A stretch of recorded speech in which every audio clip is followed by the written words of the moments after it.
नमस्कार। हम लोग चांगदेव 65 देख रहे हैं और यानी 65 यानी 65 श्लोक केवल। जो चांगदेव महाराज जो है 1400 साल के योगी थे। हर बार 100 साल होने के बाद उनका जीव जब देह छोड़ने जाता है तो उसको पकड़ के रखते हैं, निरोध करते थे। आपको पता होगा वो सारी क्रिया जो योगा की तो, और उसको जाने से रोकते थे, अपने देह में रहते थे। फिर ऐसे वो 1400 साल जिए थे। तो वो चांगदेव महाराज को 65 ओवियों में उन्होंने अद्वैत सिद्धांत बताया और कैसे ये परमात्मा में सब कुछ है। हमारा देह जन्मों को आया, बाद में हम जी रहे हैं और हम मर रहे हैं, ये सारी चीज़ें उसमें होती रहती है। ऐसे बहुत सारे लोग आते हैं, बहुत सारी आकाश गंगा आते हैं, इतने सारे ब्रह्मांड आते और चले जाते उस परमात्मा के ऊपर। वो परमात्मा ही हम लोग हैं।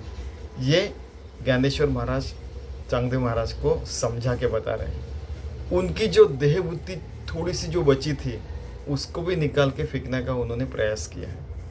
वैसे तो चांगदेव महाराज इतने बड़े योगी और इतने बड़े यानी 1400 साल जिए, तो उनको इतना सारा एक्सपीरियंस अनुभव था, वो काफ़ी बड़े थे। फिर भी उन्होंने परमात्मा से एक रूप किया। इसमें जो है परमार्थ मार्ग में कौन कितना बड़ा ये मायने नहीं रखता हो, किस अवस्था में वो बहुत मायने रखता है। बाद में चांगदेव महाराज बोले थे, मैंने लास्ट टाइम भी बताया था कि ज्ञानेश्वर महाराज आप मेरे गुरु बन जाइए। सदगुरु, गुरु तो बहुत रहते हैं, सदगुरु एक ही रहता है कि जो हमें परमात्मा के पास लेके जाता है। तो ज्ञानेश्वर महाराज बोले कि मेरा इतना अधिकार नहीं, ये अधिकार तो मुक्ताई का है। वो केवल 7 साल की, चांगदेव महाराज 1400 साल के यानी 200 गुना बड़े, लेकिन फिर भी उन्होंने गुरु होने के लिए कहा। इसका कारण था कि सुई के नोक में से जैसे धागा जाता है उतने नम्रता से हम जी सके। और चांगदेव महाराज अगर वैसा हो गया तो वो कहाँ के कहाँ चले जाएंगे उनको पता था।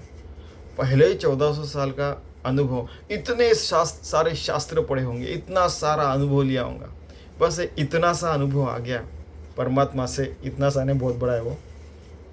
परमात्मा से हम एक रूप है, ऐसा अनुभव आ गया तो क्या से क्या नहीं हो सकता है। ठीक है, आगे देखते हैं अभी हम लोग। 36 जे कोणाचे नव्हते नी असणे, जे कोणाचे नव्हता दिसणे, कोणाचे नव्हता भोगणे, केवळ जो कुछ चीज है कि जो सफेद अगर ऐसे रहा तो उसके ऊपर काली चीज दिखती है, काली चीज रहे तो फिर सफेद चीज दिखती है। वैसे परमात्मा कुछ है, इसके कारण परमात्मा दिख रहा है, ऐसा नहीं। ये सारी चीजें दिखती है क्योंकि परमात्मा है। परमात्मा के ऊपर ये सारी चीजें दिखती, इतना याद रखना। जे कोणाचे नव्हता दिसणे, कि क्या होता है कि किसी का अस्तित्व है उसके कारण ये सारी चीज़ें दिख रही है, ऐसा नहीं। परमात्मा खुद के अस्तित्व पे ही हमको दिखता है, उसका अस्तित्व है, इसलिए हमको सारी चीज़ें दिखती है। और एक चीज़, वो खुद ही खुद को प्रकट करता है, खुद ही खुद को गुप्त भी रख सकता है। और एक चीज़, कोणाचे नव्हता भोगणे केवळ जो, जैसे बच्चा जो रहता है वो रसगुल्ला खा के वाह वाह वाह बहुत अच्छा हो गया, बहुत मीठा है, मुझे और चाहिए बोलता है। और वो जो मिठास रहती है, वाह मुझे और चाहिए। लेकिन वो जो खुद मिठास रहती है वही परमात्मा है। तो परमात्मा को उस मिठास का उपभोग लेने की जरूरत नहीं पड़ती, क्योंकि वो खुद मिठास है। समझिए कितना सुंदर बताया। परमात्मा जो है सच्चिदानंद रूप परमात्मा है। सत, चित और आनंद, वही सत्य, वही चिद विलास, हर जगह चैतन्य मात्र है और आनंद रूप है, क्षण संपन्न है। वो किसी के रहने के कारण है ऐसा नहीं, वो है इसलिए बाकी किसी चीजें है। ठीक है, और वो है और वो नहीं है, वो दिख रहा है या गुप्त है, ये सारे सगुण निर्गुण के सब चीजों के परे है। ये हमने पिछले बार देखा था। तया पुत्र तू वटेश्वराचा, रवा जैसा कापुराचा, सांगाया मज तुझ आपणाचा बोल ऐके। 37 उस परमात्मा का तू पुत्र है। अभी वटेश्वराचा का मतलब यह है कि जैसा वट वृक्ष रहता, वो इतने से बीज में भी वो टिका हुआ रहता, वो बीज हमने लगा दिया तो बड़ा वृक्ष वट वृक्ष हो जाता है। वैसा ऐसा जो बड़ा वट वृक्ष जैसे ये परमात्मा है, उसका ही तो छोटा सा पुत्र है। क्योंकि आप देह बुद्धि में ऐसे आपको लग रहा है, इसलिए रवा जैसे कापुराचा आपको लगता है कि छोटा सा जीव है मैं हूँ। कि जैसे कपूर जो रहता है उसको हमने ऐसे उसकी ऐसे उसको किया तो छोटे छोटे टुकड़े होते हैं, तो वो छोटा सा कपूर का टुकड़ा रहता है टुकड़ा। वैसा आपका जीव है, आपको ऐसा लग रहा है। जैसे पानी का बूंद रहता है, वैसे ये परमात्मा भी ट्रांसपेरेंट है ना, पारदर्शी है। तो वैसा जीव आपको ऐसा लग रहा है, लेकिन हम उस परमात्मा से बने हैं। चांगल्या मज तुझं आपण आहे याचा बोल आहे की हम परमात्मा के ही बने हैं। आप भी परमात्मा है, मैं भी परमात्मा हूँ, हम परमात्मा से एक रूप है, इतना याद रखना। ज्ञानदेव म्हणे तुझं माझा बोल ऐकणे ते तळहाता तळी मिठी देणे जयापरी। ज्ञानदेव महाराज बोल रहे हैं कि जैसे एक तलहात जो है, एक हाथ दूसरे हाथ से ऐसे मिलता है, वैसे मैं आपसे बात कर रहा हूँ, फिर भी मैं आपसे एक रूप हूँ। वैसे परमात्मा हमसे बात कर रहा है, फिर भी हम परमात्मा से एक रूप है। जैसे कृष्ण और अर्जुन के बारे में हुआ था, कौन अर्जुन है और कौन श्री कृष्ण है पता ही नहीं चल रहा था। उनका कृष्णार्जुन संवाद में कहा जाता है कि दोनों एक दूसरे से इतने एक रूप हो गए थे। वैसा ही हम लोग बात कर रहे हैं। बोलेची बोल ऐकीजे, स्वादेची स्वाद चाखीजे, का उजीवडे देखीजे उजिड़ा जीवी। कि जैसे जो बोल रहा है वही सुन रहा है, वैसे ही शब्द है खुद को सुन रहे हैं। स्वाद, वो जो स्वाद ही स्वाद को चख रहा है। वैसे जैसे जो मिठास है खुद भगवान है, वो मिठास खुद भगवान ही खुद मिठास है, तो उसको खुद को चखने की जरूरत क्या है। का उजीवड़े देखीजे, जैसे सूरज ही सूरज को देख रहा है, उजाला ही उजाला को देख रहा है, प्रकाश ही प्रकाश को देख रहा है, ऐसे ही हो गया वो। ये परमात्मा ही परमात्मा को देख रहा है, ऐसे हो रहा है। वैसे ही हम लोग हैं, परमात्मा से एक रूप है। हम खुद को हर जगह देख रहे हैं, हर जगह से परमात्मा हमको देख रहा है, हम उसको देख रहे हैं। हम एक दूसरे से एक है, पता ही नहीं चल रहा क्या, यानी ये सारी जो क्रिया चल रही है ये ऑटोमेटिक हो रहा है, भगवान की इच्छा से हो रहा है, उस परमात्मा की इच्छा से हो रहा है। हम निमित्त मात्र है। ब्रह्मार्पणम ब्रह्मवीर ब्रह्माग्नो ब्रह्मणाहुतम ब्रह्मैव तेन गंतव्यम ब्रह्म कर्म समाधिना है, हम बार बार देखते हैं। वैसे ही हो रहा है, वही शक्ति दे रहा है, वही बुलवा रहा है, वही सुनवा रहा है, वही हमारा जीव उससे एक रूप कर रहा है। सब कुछ उसी में हो रहा है और दूसरी चीज है ही नहीं। सोनिया वरकल सोने जैसा, का मुख मुखा हो आरिसा, मज तुझ संवाद तैसा चक्रपाणी। कि जो जवाहिर रहता है वो ऐसे सोने को देखता है, ये असली है नकली है, हीरा देखता है असली है कि नहीं कि उसको पता चल जाता है। वैसे हम एक दूसरे की परीक्षा ले रहे हैं, कसौटी ले रहे हैं, लेकिन आपको इतना पता नहीं चल रहा क्या मैं और आप एक रूप है।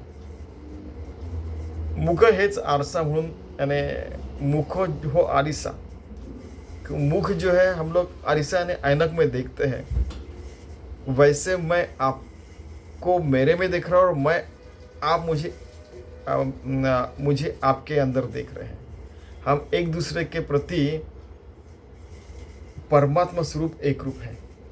परमात्मा मेरे में भी है, आप में भी है, हर जीव शिव है, तो मेरे में भी परमात्मा है, आप में भी परमात्मा है, वही शिव एक दूसरे से बात कर रहा है। मज तुझ संवाद तैसा चक्रपाणी। जैसे चक्र पाणी यानी पाणी यानी हाथ, चक्र जिसके हाथ में, ऐसा श्री कृष्ण जैसे बात कर रहा था वैसे अर्जुन से, वैसे हमारा संवाद है। गोड़िये आपुली गोडी, घेता काय न माये तोंडी, आम्हा परस्परे आवड़ी तो पाड़ू असे। कि जैसे जो मिठास रहती है वही भगवान है, तो भगवान खुद का उपभोग कैसे लेगा। वैसे ही गीता न माए तोंडी, आम्हा परस्पर आवड़ी तो पाड़ू असे। वैसे हम एक दूसरे से एक रूप है, तो हमें कैसे, यानी मैं कैसे बताऊं आपको कि आप खुद योगी है। परमात्मा से विलीन होने के बाद हम दूसरा चीज़ रहते नहीं, परमात्मा से योग रूप हो जाते हैं, भक्त रूप हो जाते हैं, तो भगवान से विलीन होने के बाद हम लोग अस्तित्व में नहीं रहते, हमारा अस्तित्व पूरा भगवान के स्वरूप में एक रूप हो जाता है। और फिर आम्हा परस्पर आवड़ी तो पाड़ू से, फिर आपको भी वो परमात्मा का आनंद मिल रहा है, मुझे भी यहाँ बैठ के परमात्मा का आनंद मिल रहा है, हम दोनों परमात्मा के आनंद में हैं। तो हमें हमारा संवाद जो है वो परमात्मा का आनंद दे रहा है, तो हमें वो संवाद अच्छा लगने लगता है। कितना सुंदर। सखा तुझे नि उद्देश्य भेटावया जीव उल्लासे किम सिद्ध भेटी विसकुशे ऐशिया भी है। हे चांगदेव महाराज, आप से मिलने के लिए मेरा जीव उल्लसित हो रहा है, उल्लास यानी।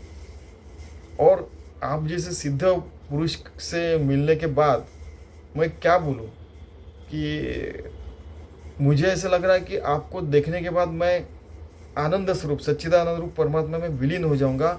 अगर विलीन होगा तो मुझे ये जो देह बुद्धि से जो मैं ज्ञानेश्वर महाराज कह रहे हैं ना कि मैं बात कर रहा हूँ, आपके कानों से सुनवाऊंगा परमात्मा को, आंखों से दिखाऊंगा, बुद्धि से आपको उसको ग्राह्य करवा दूंगा, ये सारी चीज़ें मैं भगवान से एक रूप होगा तो ये आनंद मिलना बंद हो जाएगा। ऐसे मुझे भी मीन्स भय लगना, डर लग रहा है मुझे। फिर से कह रहे भेवो पाहे तुझे दर्शन तो रूपा येनो पाहे मन तिथे दर्शना होय अवजतन ऐसे गमो लागे। और एक डर है कि आपका दर्शन करने के बाद मेरी सारी इच्छाएं तृप्त हो जाएंगी। आप दूर से आ रहे हैं, आप दूर से दिखे भी मेरी सारी इच्छा तृप्त हो गई तो मैं भगवान से एक रूप हो जाऊंगा। ब्रह्माकार, आत्माकार, ब्रह्म स्वरूप, तत्स्वरूप, ब्रह्मार्पण हो जाऊंगा। फिर ब्रह्म से एक रूप होने के बाद आप भी ब्रह्म से एक रूप हो जाने के बाद तो कुछ बचेगा ही नहीं, हमारा अस्तित्व ही नष्ट हो जाएगा। तो फिर वो कानों से सुनाऊंगा, आंखों से दिखाऊंगा, वो सारी चीज़ें हैं वो फिर मैं गंवा के बैठूंगा। ऐसा मुझे ये कह रहा भेवो पाया, नहीं उनको भय लग रहा ज्ञानेश्वर महाराज को।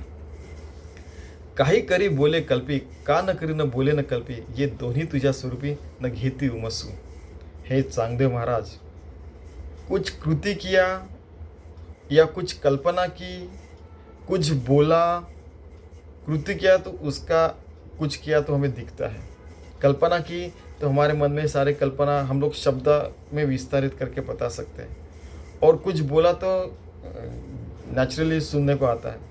ये सारी जो द्वैत भावनाएं, ये सारी द्वैत भावनाएं हम स्वरूप से एक रूप हो जाने के बाद पता ही नहीं चलेगी, आत्मस्वरूप से एक होने के बाद। तो वैसा मैं जब आपसे मिलूंगा तब मुझे वैसा होने वाला है, आपको भी होने वाला है, ये भी याद रखना। कितना सुंदर। चांगल्या तुझे नावे करणे न भावे, हे काम काय म्हणो परी न धरवे मी पण है। सो क्या हो रहा है कि मी पण धरने मीन्स मैं अपना अस्तित्व पकड़ के रख रहा हूँ, जकड़ के रखने का प्रयास कर रहा हूँ। लेकिन जब आप मेरे से मिलेंगे तो मिलने का, देखने का जो व्यवहार रहता है, संवाद जो रहता है, उसमें हम लोग गुम हो जाएंगे, हम परमात्मा से एक रूप हो जाएंगे, इतना निश्चित है। तो करने न करने भावे, यानी जो आपको पता है ना, कर्म करने के बाद भी परमात्मा अलिप्त रहता है, कुछ अकर्म रह जाता है, निष्काम कर्मयोग जो बोलते हैं वैसा हो जाएगा। और हमारी जो सारी उपाधियां, संत ज्ञानेश्वर महाराज या महायोगी चांगदेव, ये सारी जो उपाधि रहती है ना कि इतने बड़े ऐसा वगैरह, जो ये यानी बड़े प्यार से लिख रहे हूँ, ये सारी उपाधियां भी नष्ट हो जाएंगी। मैं वाली जो रहता है ना कि स्फुरण जो रहता है, मैं ऐसा हूँ, मैं वैसा हूँ, मैं योगी हूँ, वैसा हूँ, वैसा वगैरह, वो सारी चीज़ें नष्ट हो जाएंगी, परमात्मा से विलीन हो जाएंगे, नष्ट है ना।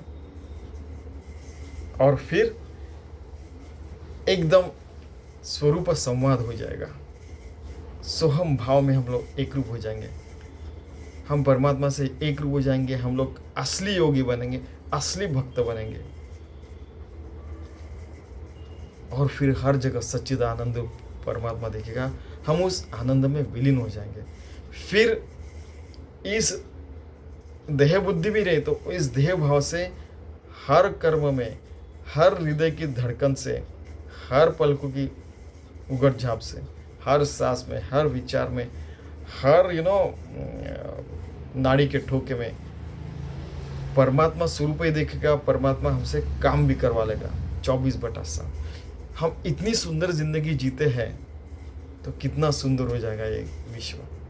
ऐसे उनके सामने ये प्रस्ताव भी रख रहे हैं, क्योंकि उनको भी स्वानंद बोध पाटन निर्माण करना है। ज्ञानेश्वर महाराज को पसाय दान के हर कोई आत्मज्ञानी है, हर कोई आत्मतृप्त है। कितना सुंदर विश्व रहेगा। समर्थ रामदास, आनंदवन भवन, वाल्मीकि ऋषि, राम राज्य, हर किसी ने इतना सुंदर सुंदर विश्व निर्माण करने की कल्पना की। तो क्यों ना हम ऐसा सुंदर बर्ताव करके, ऐसी सुंदर जिंदगी जी के, ज्ञानेश्वर महाराज ने चांगदेव महाराज को जैसे बताया है वैसे जिंदगी जी के हमारा जीवन सुंदर बना ले। चलिए हम सबका अपना और सबका जीवन सुंदर करने का प्रयास करते हैं। योग रूप होके, भक्त रूप होके, हर हृदय की धड़कन से, हर पल, हर क्षण 24/7 पूरे जिंदगी भर। धन्यवाद।